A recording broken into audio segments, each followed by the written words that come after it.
Well, I want to welcome you to this workshop called 4 Essential Strategies to Leverage SupplySide West for Maximum Ingredient Sales Growth.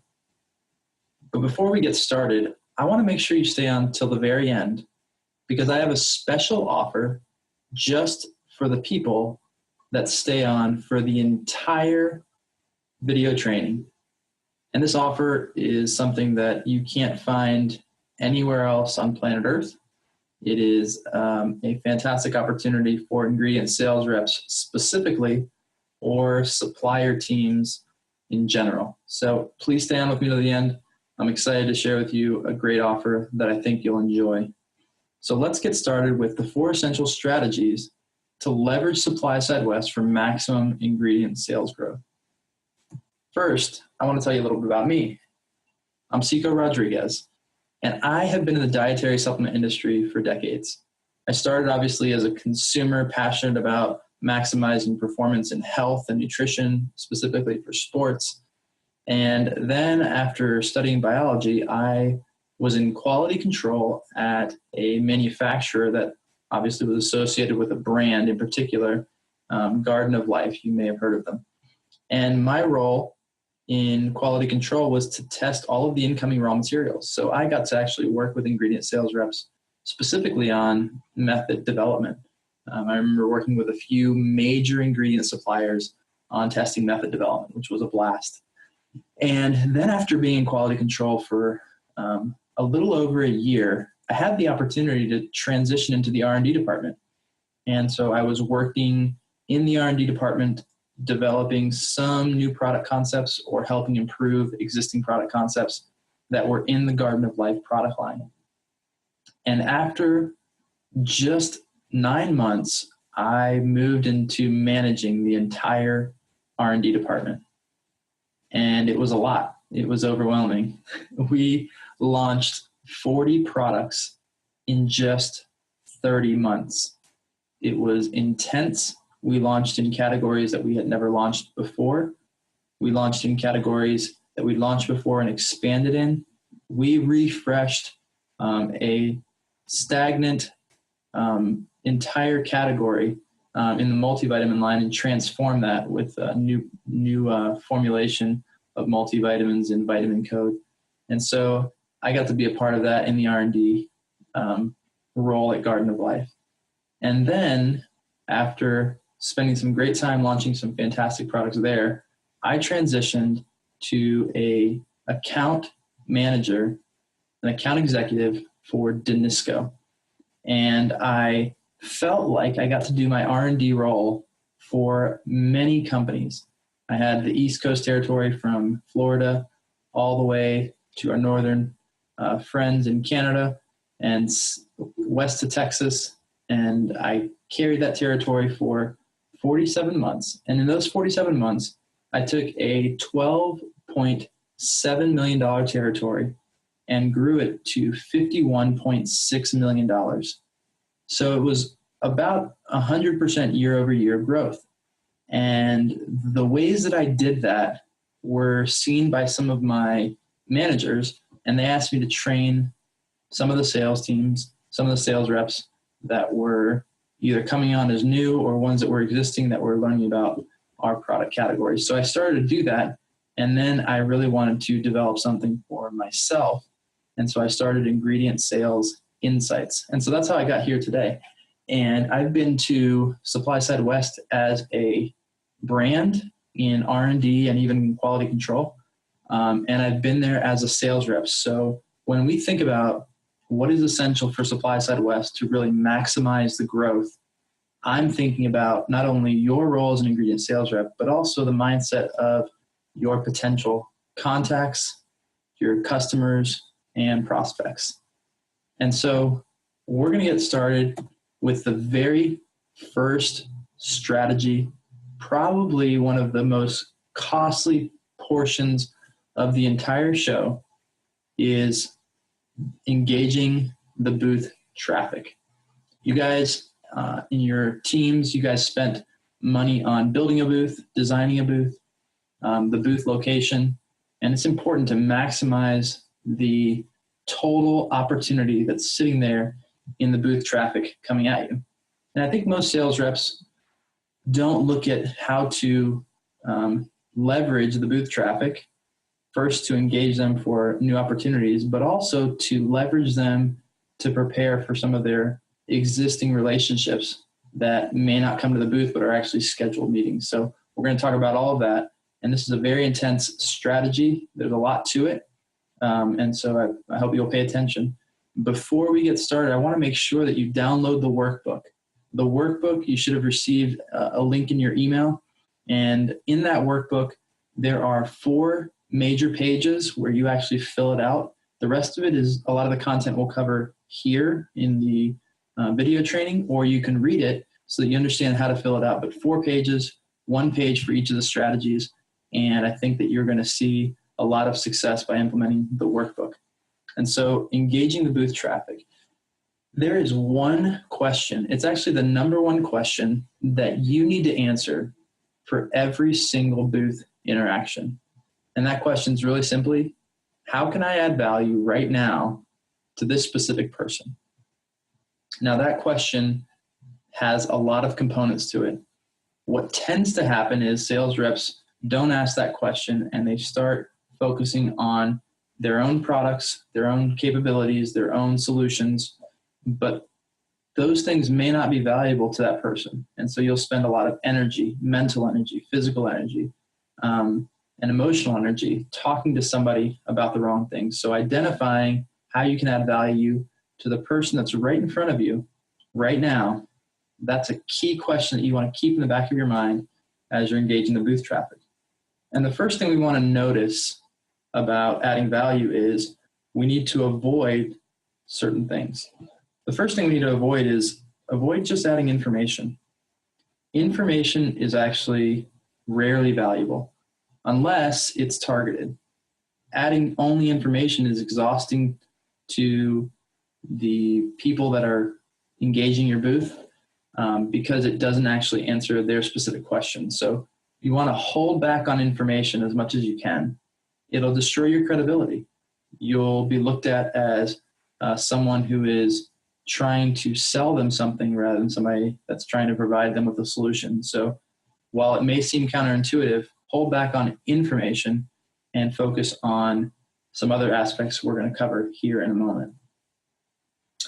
Adding information, it destroys your credibility, but it also exhausts your potential customer.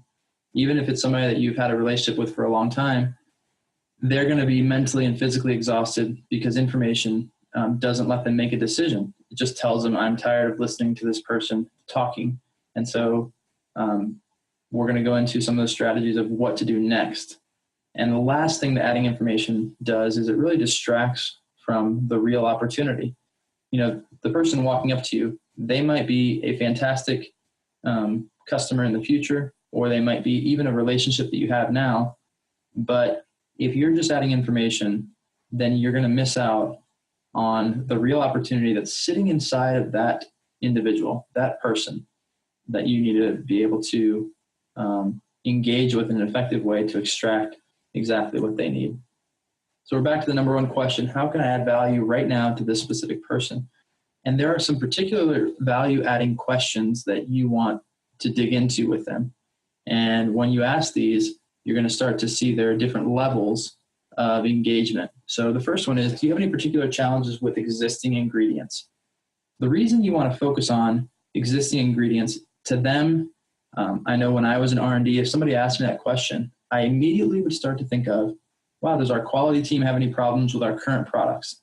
If you can get into a current product that is selling on the shelf as an ingredient sales rep, that's massive sales opportunities. New products are fantastic. The current products are also great. Or if they're having challenges finding an existing ingredient that they're looking for new products, it can guide them in that direction as well. So they'll start to think about those two categories automatically. I know that when I was in R&D and my quality team that was at Garden of Life, this type of question would cause us to engage in both new and existing products. The next thing you want to find out is, are you looking for an ingredient solution, for any ingredient solution in particular? So the challenges, the reason you want those first is because if you can get the challenges out of the way, the things that they're struggling with, a testing problem, a supply issue, a pricing problem, or any sort of other value component with regard to the ingredient. Those are challenges. But now, what are they looking for as an ingredient solution in particular? This is typically dealing with new product concepts. This gives them something to anticipate and look for. Sometimes it's dealing with existing products that they've already developed where they're having problems, but this gives you an opportunity to identify the full solution, not just the ingredient, but the full solution, whether it's in a powder, a liquid, a certain capability, protected from oxidation. What does the solution look like?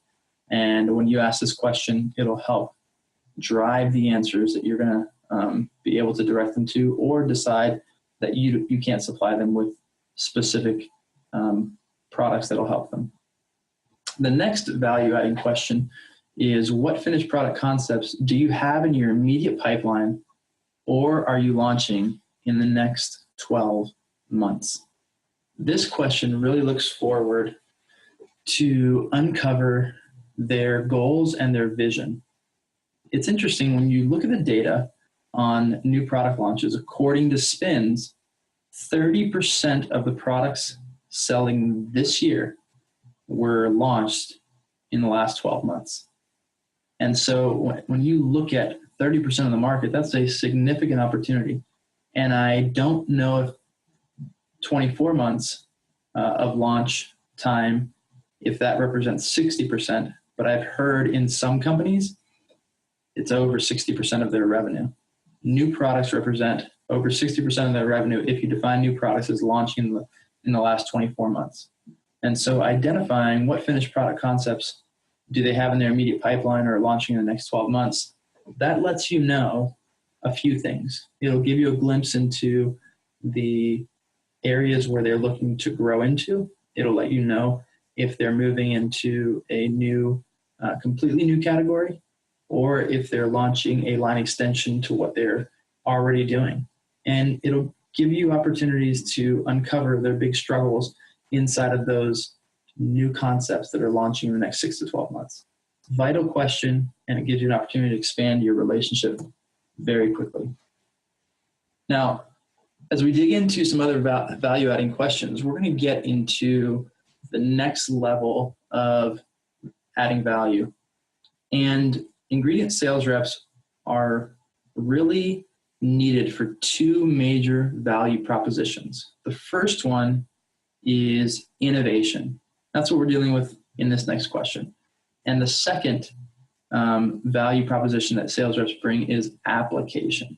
How can I use your ingredient solution for my particular application? And yes, you have teams behind you that can help, but if you're providing innovation and application, you are going to have some great success. So is there a specific category of innovation you're looking for? Now, what we've done at Ingredient Sales Insights and Ingredient Sales University is we've identified 5 major categories of innovation in the dietary supplement industry in particular. And we're going to go into those 5 categories. Within those 5 categories, there are 21 types of innovation. So when you think about specific innovation categories, these are what I'm referring to. Customers may understand it, but you may want to direct them a little bit as you understand these innovation categories. So the first innovation category is health impact. What is a specific health impact? The second innovation category is non-health marketing. Third is manufacturing process, and we'll talk in detail about each of these. The fourth is organoleptic, how it looks, taste, smells, texture. And then the fifth one is cost savings innovation. There may be others that I'm missing, but when I was in ingredient sales, these were the ones that I consistently saw coming up, that when I provided value for these, it transformed my sales. So is there a specific category of innovation that you are looking for right now? There's a sixth one that I would say is not really a sixth one, but it's just a combination of the other 5.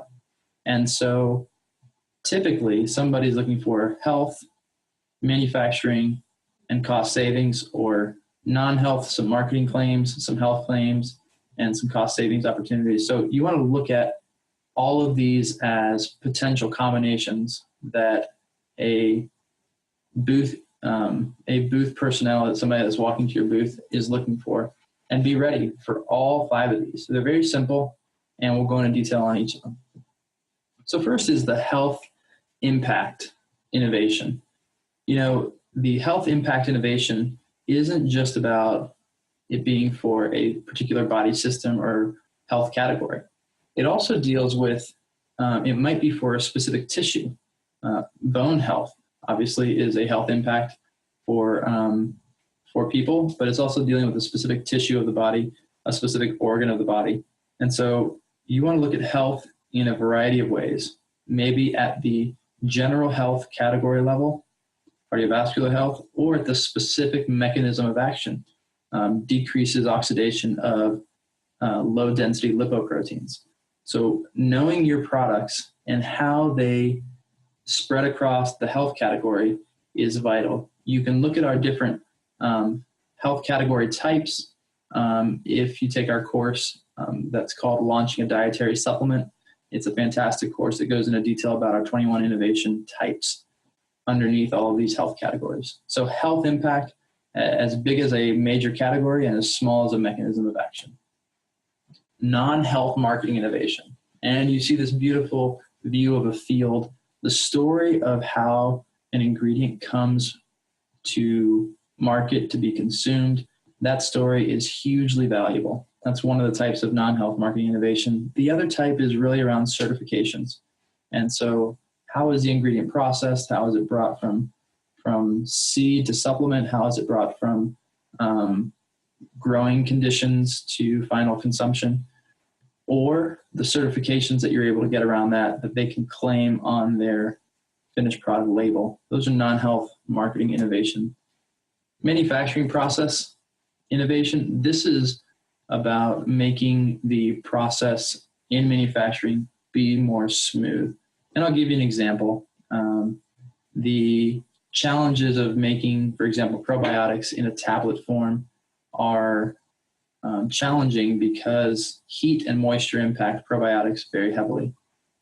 And so some people have designed a certain excipient that'll help you take lactic acid bacteria and make it put it into a tablet without damaging the stability as much as a direct tablet press. Other people have identified spore-forming probiotics that can go into a tablet more effectively. Well, those are manufacturing process innovations that can really help a brand or manufacturer do something that they weren't able to do before. And those manufacturing capabilities are major solutions to manufacturers and brands that want to launch new concepts into the marketplace. Organoleptic innovation, this is very simply taste, smell, texture, color, any of those things that you can innovate on as far as the products that they're looking at, whether it's a tablet, a capsule, a liquid, a soft gel, any of those finished product dosage forms where you can affect the organoleptic components will be an innovation that they're looking for. I just talked to a sales rep who has opportunities in providing unique color applications with some of their solutions, which is fantastic. Cost savings innovation. Is there a way that the customer can use your ingredient, get all the same benefits, same health benefits, the same concept and marketing benefits, but do it at a lower cost? Perhaps you have a higher potency, and because of that higher potency, you're able to offer a lower cost in use because it requires less milligrams of total weight to be able to achieve the same potency on the product. Other cost savings innovation deal with potentially making a smaller capsule or tablet or dosage form so that you need less excipient. But any of those cost savings opportunities are fantastic to bring to the attention of customers. And of course, as we mentioned before, combining these innovation categories with each other allows you to leverage and stack value for the customer. And stacking value is something that they can just trust you more and more because you've added value at different levels to their business. So now that we've understood the innovation categories that they're looking for, we want to really identify, because they're thinking about finished products. They're not just thinking about your ingredients or ingredient solutions. What is the product idea history? And this has to do with their finished product, and where is it in their development? Is it already developed? Is it an existing product sitting on the shelf? Is it a new concept that is about to launch? Or is it at some other stage of the product creation process? And so we're going to dig into those types of questions. So the first thing we want to know is it an existing product? If it's already on the shelf, what are some of those challenges that they're facing with the product that's sitting on the shelf? It's going to be very different than anticipating what they're going to need for a new product launch.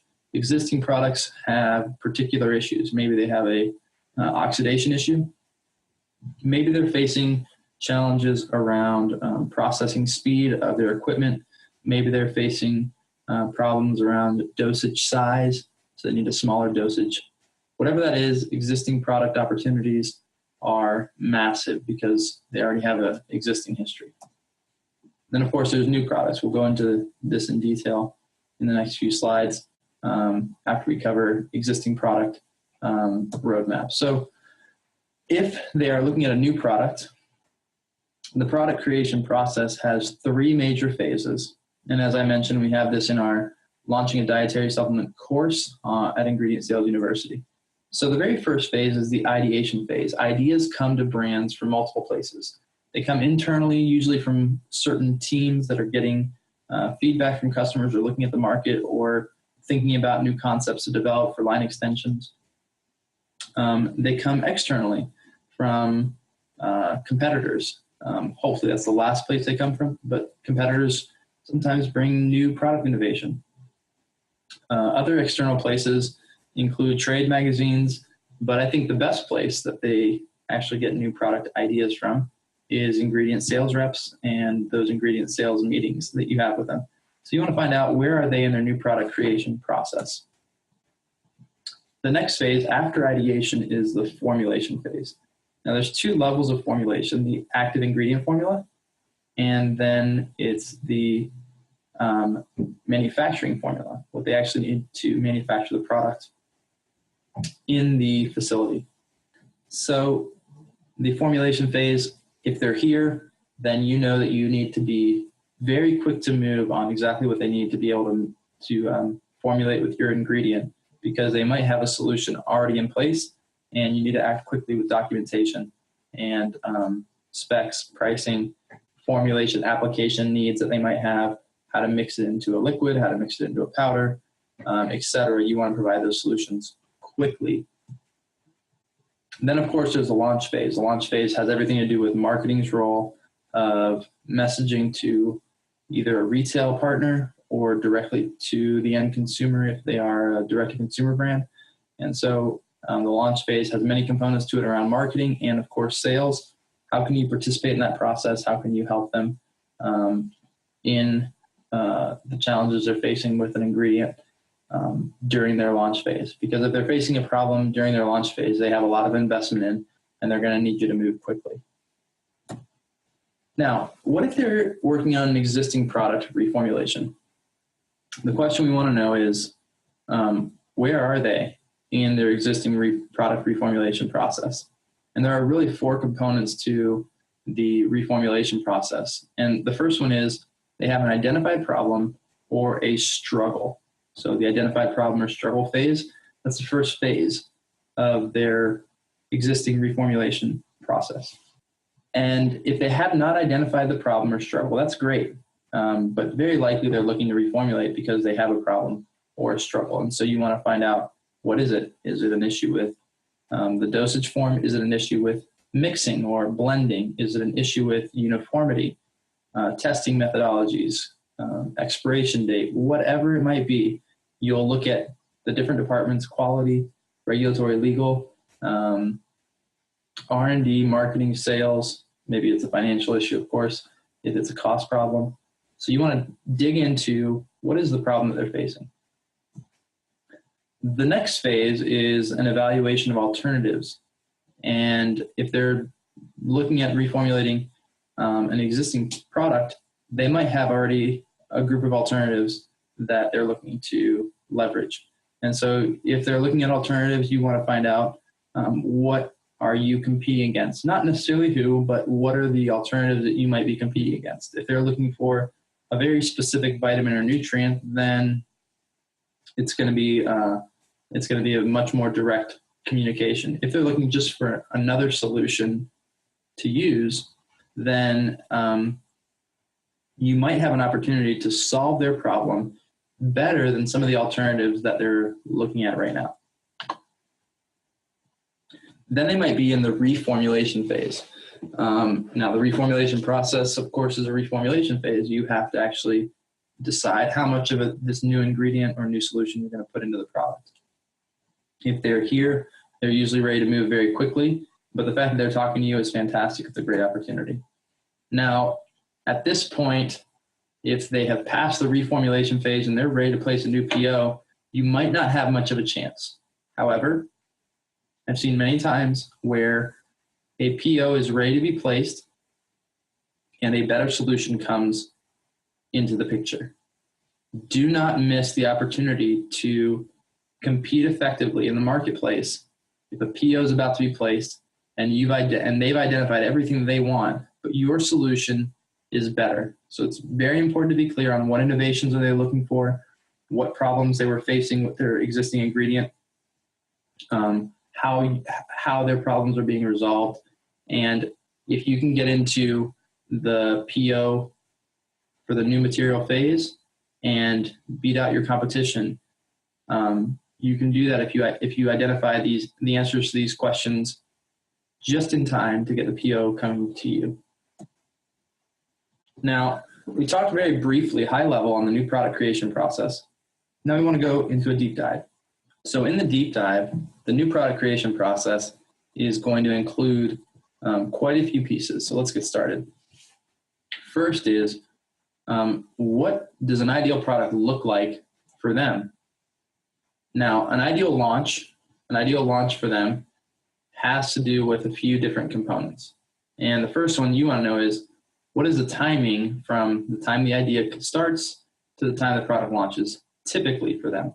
I've seen companies that they're pretty big companies, and they have 90-day timelines where they can meet them. Other companies that are a little bit bigger, that are major pharmaceutical companies, they're usually 2 years. And so what you want to find out is, what is the timing from idea to launch so that you can help them wherever they are. Now, in new product creation, you want to find out what channel and sub-channels they're looking to launch in. This is all about the ideal launch, because if they're launching in a particular channel that you've experienced before, you have an opportunity to provide them with great support for successful launches in that channel. And then what account team members currently are in need of raw material supplier information. So they're looking for supplier information to launch this product. Who has gotten the information? Has R&D gotten it? Does regulatory legal have what they need? Quality control, operations, finance maybe. Whoever it is on their team that's needing documentation, identify what it is and identify their contact information as quickly as you can so that you can support them and get them the documentation they need. And you want to make sure that it's aligning with their overall strategy for the launch. And how can you support ongoing growth? The opportunity to sell an ingredient solution to someone is great, but the opportunity to see the lifetime value of that account grow is even better. And you want to know how you can support their ongoing growth after the launch. I tell every single sales rep that I train, their best chance to grow their business is not just launching new products with brands. That's fantastic. But their best chance to grow their business is actually to train the sales reps of the brands that are looking to launch with their products. Because if your customer's sales team understands your ingredient, they're going to sell it better in the marketplace, and they're going to sell it more effectively. And so how can you support their ongoing growth? You want to identify that for a successful launch. And of course, you need volume. You need to know, when are they going to be increasing, when are they going to be decreasing. You want to get an idea of their typical volume levels. And this can be challenging to get, so you want to make sure that you identify first PO, average order frequency, annual volumes that they might have. And they're probably going to give you, because they don't understand your ingredient yet, they're probably going to give you the volume of the finished product sale. And so what you want to do is identify how many doses are in that finished product so that you can then calculate your raw material volume. But don't always ask just for your volume, because they might not know that yet. Realize they might give you something that you have to go back on and calculate something that's more valuable to you. But if you can get their finished good volume, fantastic. That's a great help to get you in the right direction on helping them launch effectively. Now, we've gone through the booth. We've engaged with somebody on a fantastic level, all about new product opportunities, existing product opportunities, solutions that they need. The major reason that the booth traffic is so valuable is not because it's going to provide you a sale that day. Usually, from my experience, somewhere between 10 and 20% of SupplySide West sales actually come from booth traffic experience. And while it sounds like it's small, it's important because you don't know whether that booth traffic will turn into a sale long-term through marketing efforts or communication. So it's important, but usually, from my experience, 10 to 20% of your sales happen because of a direct booth traffic experience. So that means the booth traffic, the biggest opportunity for you is to take what you learned from the booth traffic experience and transform it for your major accounts. You have scheduled meetings, I hope, for SupplySide West, and these meetings are your major account opportunities. So when you look back on all that booth traffic engagement, and there's in the workbook, you can go through all of this and find out for each booth traffic experience you had, each booth traffic person, you can identify what is your key takeaway for your next major account meeting. And if you can take this information into your next major account, the value there is astronomical. So let's look at the next thing that you need to do. The next major strategy is not have a ton of meetings. It's actually cutting any unclear meetings. And in your workbook, you want to look at the pages around strategy number 2 and how you define exactly which meetings to cut. That's what we're going to go into right here. The key question you want to ask, this is the key question you want to ask to know if you keep a meeting. And the question is, will this meeting drive organic growth for existing sales, or is it going to give me new business in the next 12 months? So when you look at this meeting, when you think about the account, ask yourself, can you see organic growth growing because this meeting exists? You don't have any new projects in the pipeline, but are you going to drive organic growth? If the answer is no, then you really need to consider cutting the meeting.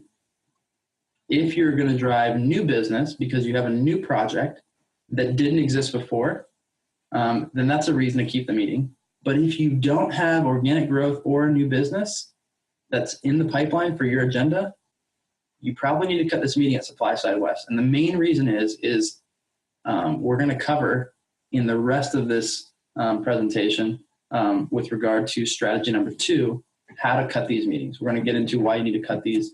Very important. Number 1 way to know if you have an unclear meeting, if you have identified, yes, we have organic growth or we have a new product, a new project in the pipeline, then you have to identify all 3 of these criteria. You want to identify the definition of an unclear meeting. All 3 of these criteria you want to have met so that you can be successful. The first one is if there's no clear agenda by you. No clear agenda by you means a few things. Number one, there's no specific ingredient solution to present to them. You don't have anything new. They've already seen what you have. And I had one sales rep last year, 2015 SupplySide West. He had 19 meetings, and he was presenting the same stuff that he'd always presented. 19 meetings that were scheduled, and no new business came from it. Don't waste your time if you have no specific solution to present to them that they haven't already seen before. Unless they ask you to present that particular product again, don't just present to them the same stuff. Be very clear. You don't have a new agenda. You don't have a clear agenda. Cancel the meeting. If there's no existing problem to address from the ingredient perspective, meaning they don't have a problem that they're facing on any of their ingredients that you can help them with. So if there's no problems that you can help them with on ingredients that they're currently using, you want to cancel that meeting. What about no specific focus by the customer? Now, this is overall, they have no identified problems or struggles. They don't know what innovations they're looking for. They don't know what problems they've faced in their current product line. There's no identified problems. There's no struggles. If there's nothing there that you can help them with, then that's a meeting you need to consider canceling. Additionally, if there's no exciting news to share by the customer to you, then just postpone it for some other time after SupplySide West. You don't want to be sitting there with no agenda, no purpose, and just trying to start conversation, because it consumes a lot of things. And I'm going to give you the things that it consumes very quickly.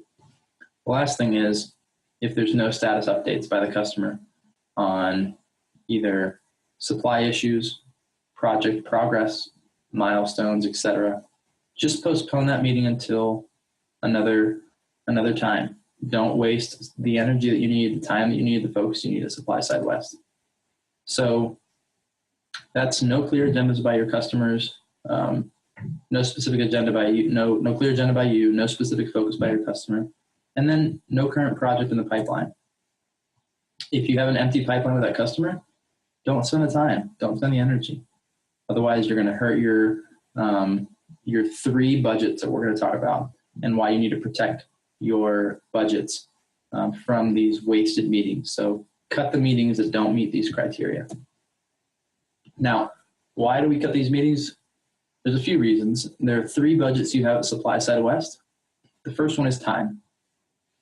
SupplySide West is a intense, short show that you have to get all of the important meetings, all of the best meetings into your schedule.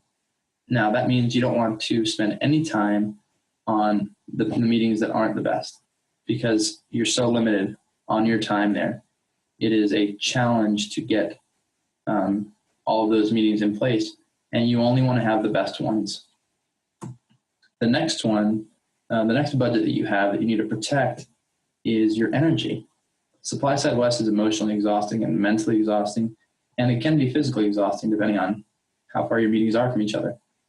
But if you can protect your energy, you're going to be able to bring to the most important meetings all of you, all of your attention, all of your strategy and clarity of insight, innovation, and application capabilities, so that you leverage SupplySide West for the best meetings. And focus. Focus is a budget. There's something inside of us that we get fatigued by distraction. So if there are a lot of meetings that don't have a clear focus, if you don't have if your meeting doesn't meet your objective for the show, you need to consider cutting it. You'll notice there's a question in the workbook that says, what is your objective for SupplySide West? Is your objective to identify some new customers? Then be very clear on who those new customers or how many of those new customers you want to identify. So identify, great, identify. Do what you need to do to identify. Don't waste time on meetings that aren't identifying new customers. If your goal is to grow your existing business, then make sure it's with people that actually have projects or opportunities for you. Don't try and uncover too many new opportunities at SupplySide West with existing accounts. If you can't speak candidly with your accounts before the show saying, hey, are there any opportunities in the pipeline, or for them, use the customer's language, are there any projects inside of your company that I need to help with? Don't let it distract from your focus by attending that meeting. So find out what is your objective for SupplySide West, and don't go to meetings that are going to distract from your objective. Now, that's strategy number 2, which meetings to cut. What about which meetings to schedule? These are your top meetings. Top meetings to schedule the show. These are the ones that are going to drive 50 to 60% of your SupplySide West show revenue, from my experience, is by scheduling your top meetings. It's great to have the booth meetings. Make sure you cut the ones that you don't need. And now we're talking about the top meetings for the show. An ideal meeting outcome has to be defined. And the very first definition is that there is a clear project vision. You know that the customer has a vision for a project inside of their company. And that project is translated into an opportunity for you. If that project has a vision, that means that there is investment of time and resources and people, and you get to uncover what the value is that the customer needs in order to launch that project from just a concept into an actual product. The next component of an ideal meeting is it has identified next actions that each person will take. So while you're in your meeting, don't just focus on what you have to do. Identify what your customer is going to do. And identify those next actions so that each person can take those effectively so that the milestones are achieved and met. Timing of deliverables. Now, part of an ideal meeting, you have to know when your tasks are going to be due and when your customer is going to respond with decisions. And it's this constant back and forth of your task, their decision coming back to you. You want to make sure that timeline is very clear for an ideal meeting to be successful. And then this is just a question that is valuable to ask to find out, to make sure there's nothing in the way of getting that PO. And what else will they need from you to place the first PO? Or what else do they need to do internally that you might be able to help with to place that first PO? Now, any ideal meeting has people that are in the meeting, but there are also people that are not in the meeting that might be participating in the project. So who else needs to be a part of the project in order for it to be successful? This might be people inside the customer, inside the customer's team, or it might be people on your team. And you want to make sure you identify who actually needs to be in there. And of course, you want to identify who does not need to be in there. This is looking forward past SupplySide West. When else will you need to meet with your account in order to make it successful? Timing is a challenging thing because launches have to happen in a certain window of time. So you want to be able to know exactly when you need to meet with them, visit them in their facilities. Maybe they need to audit your facilities. Clarifying when you guys need to meet with them after this show will allow you to know that this project is going to move forward. And this is one of the best things you can get out of an ideal meeting. Now, during a meeting, you have multiple team members from an account that come from different departments. We've identified that there are 12 potential people at the brand level that you could be talking to. Now, only 4 of them are commonly discussing ingredient solutions with the sales rep, but there's a possibility you could talk to all 12. Inside of a manufacturer, there are 11 relationships. 11 different people. So you want to design your communication so that it's specific to that target audience. Now, designating other team members from their team for the project is one way to target your communication. If quality is having an issue, but you're discussing the project with R&D or purchasing, can you connect with quality to give them testing methods, stability data, stability process, stability testing process, or any of the other components that quality might need? That's an example of designing, developing audience targeting communication, and designating different members of their team to participate in the project. Part of the audience targeting communication is identifying which documents are needed by each of their team members or potentially third-party manufacturers. Each team member needs a unique set of documents. They don't all need the same thing. Some of them need one or two pieces of documentation, but all in, there are about 20 to 25 different documents that team members need in order to be successful at a product launch or product reformulation.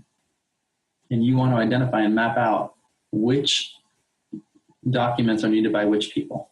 We have a tool that we provide, and we can, if you message us at Ingredient Sales University, we'll be glad to send you that tool.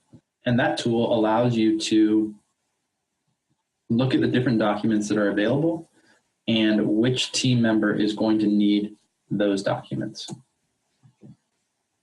Now, in audience targeting communication, you want to identify all the milestones needed by your team. If you're working with their R&D department and you're working on application work in your facility, then you need to let them know the timelines and the milestones that your team needs them to participate in. When samples are ready, when do you need a decision by? When materials are challenging or not making progress because they don't mix well or they don't work together very well, then who needs to be communicated with by when? You want to identify all of those particular milestones needed by your team.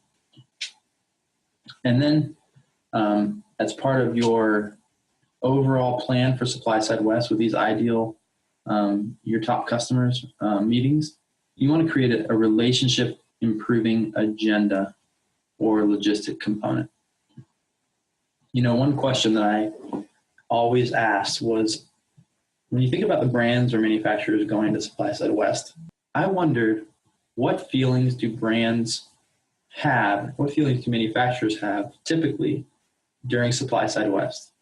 I know for me, when I was an R&D manager in quality control at Garden of Life, I was frazzled, exhausted, sometimes frustrated by a previous meeting. And so there are ways you can improve your relationships in realizing how are people feeling at the show. The first thing you want to do is to improve that relationship side is identify what expectations are customers bringing to each meeting experience. If you can know what they expect, just some simple things, you know, a comfortable chair, a table, a place to work better. Maybe they need a pen. Maybe they need just a few basic materials. You want to know that. Maybe they don't do very well standing up in a meeting. So identify all of your top meetings. What do they expect? Just the minimum, because then you get an opportunity to surpass those expectations. You want to ask yourself also, what does failing to meet their expectations mean for you? Because if they know what they need and what to expect, and you are aware of it, if you fail to meet that expectation, you're going to strain the relationship. So you want to be prepared to meet and then surpass all those expectations they have. Now, what would it look like if you met all of their expectations and then exceeded them? So you've got the basic components of a great meeting. And then you provided water, you had some snacks, you had some other relationship building activities. You knew things they could eat or things they couldn't, restrictions to their diet. You knew when they were going to be meeting with you. It was going to be after lunch. So maybe they would just want something to drink and they wouldn't want anything to eat. You knew all of those things. You're going to surpass their expectations in your meeting just by engaging in those relationship improving components or logistical components of SupplySide West. Now, the last thing, after you identify all these things that were going to meet their expectations and you know what it would mean to surpass them, how can you add these components to the meeting experience in the little time that you have before the show starts? Can you have somebody at your office call a local restaurant? Can you go to a health food store? There's a Whole Foods right near Mandalay Bay. Is there any way that you can provide these little relationship building, improving agenda or logistic items into your time frame so that your best meetings are not only great meetings for new product launches, but they're great experiences that really improve your relationship with the individuals that are going to be at SupplySide West. So the first strategy is all around booth engagement. The second strategy, cut all those meetings that are going to waste your time, your energy, your focus. The third strategy, that is all about focusing on your top meetings. And then the fourth strategy is optimizing your follow-up. Follow-up optimization is one of the things that I prided myself on when I was an ingredient sales rep. I created follow-up templates that would allow me to be successful at trade shows or after meetings. Following up is not just a good idea. Jeff Brahms, who is the VP of R&D and Regulatory at Garden of Life, says that follow-up, effective follow-up, is almost an innovation for the ingredient world. We actually have that in one of our monthly interviews at Ingredient Sales University. He talks with us for 45 minutes. Now, the key question you want to ask is, how can you follow up in a way that will expand your relationships? Not just with the individual, but also across the company. The first thing is you want to provide them with what they specifically asked for or what you committed to provide. That seems really simple, but if you don't have a way of tracking that effectively, if you try and keep it all in your head, you're going to miss a lot of things. And if you also don't understand what a document request looks like from the perspective of they may be asking you for something unique to develop, then you're going to want to track that as well, so you don't have to follow up with them and then re-ask them something they've already told you. You can use the document tool that we've created to identify which documents they're requesting specifically that you may not have already, or which documents they want you to develop specifically for them. But what they ask for or you commit to, make sure you provide those very shortly after the show. The next thing on follow-up is you want to clarify internal decisions and actions for the account. Internal to your company. How is your company going to respond to this account so that you can have the biggest impact? Are there any decisions that they have to make? Are there any actions that they have to take from your operations team, your quality team, your logistics, anything like that? What do those look like and how soon can they be accomplished? You want to clarify those internal decisions and actions for that particular account. Next, you want to identify other people in that account that you can support. If you're meeting with R&D, quality, and operations, then can you support the marketing team? Can you support the sales team? Can you support legal and regulatory? So identifying other people in that account you can support, that's always a great thing to follow up with. I have had sales reps that have only been able to build relationships with purchasing at contract manufacturers. But when I opened up the idea to connect with their marketing team or at least one sales rep at the manufacturer, it expanded their business dramatically. The same is true with a brand. If there are other people that you can add value to, remember, you have to be adding value. Otherwise, there's no reason for them to talk to you. But if there are other people on the team that you know you can add value to, that you've added value to in other companies like them, this is your opportunity to identify other people in that account that you can support so that when you follow up, you can get those introductions to those new team members. And one of the most important things you can do in your follow-up is design a 12-month calendar of milestones for each of your accounts. What this does is it creates a vision for your accounts that lets them know that you're thinking about them and you have ideas of the different opportunities to meet with them, to identify new projects inside of their business, to help them with existing projects, and continuing to grow your relationship with them. If you develop that milestone, you could potentially send it to your account depending on your relationship, or you can hold it back and just be prepared to execute on your 12-month calendar of milestones so that you can be successful. That is the 4 essential strategies to leverage SupplySide West for maximum ingredient sales growth. Now, it all seemed very simple. It's all things that you can do, but if you follow along the workbook, you will dramatically improve your success of this SupplySide West show. I want to thank you for staying on till the end, and I want to tell you a little bit about the offer that we have. Now, what we've done at Ingredient Sales University is we are relaunching for new members. And we're relaunching at SupplySide West. And so we want to give you an opportunity to save 20% off in your first month. Now you're probably wondering, what's Ingredient Sales University all about? Well, first I want to tell you, I created it because I was a sales rep that was struggling.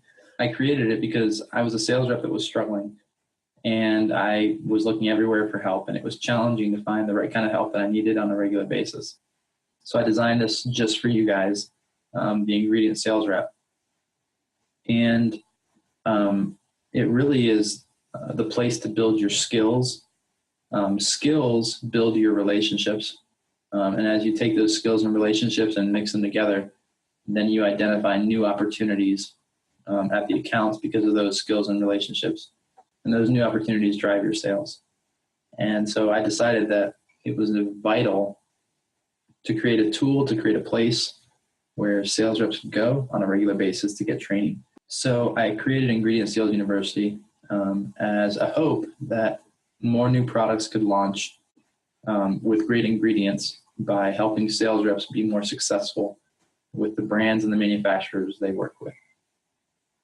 Now, I want to make sure that you guys know that Ingredient Sales University is not free, and that's why you're going to save 20% when you use the discount code SSW 2016. Now, SSW 2016 is only going to be available until the Monday after SupplySide West. And so you want to make sure that you are going to use this coupon code before that. It'll give you 20% off your first month. The cost per month for access to the university is $77.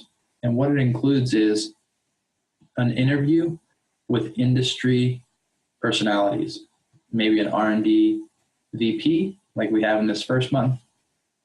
It might be a marketing strategist from a certain company, or it might be other people that are going to be valuable to you, the ingredient sales rep. The other things that it includes are essential trainings that you need.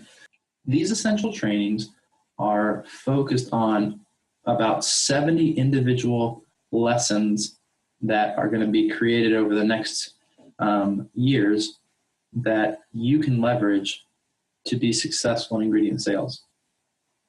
And we also have a how-to so that you can apply those very specifically. One of the best how-to lessons is how to manage all those projects.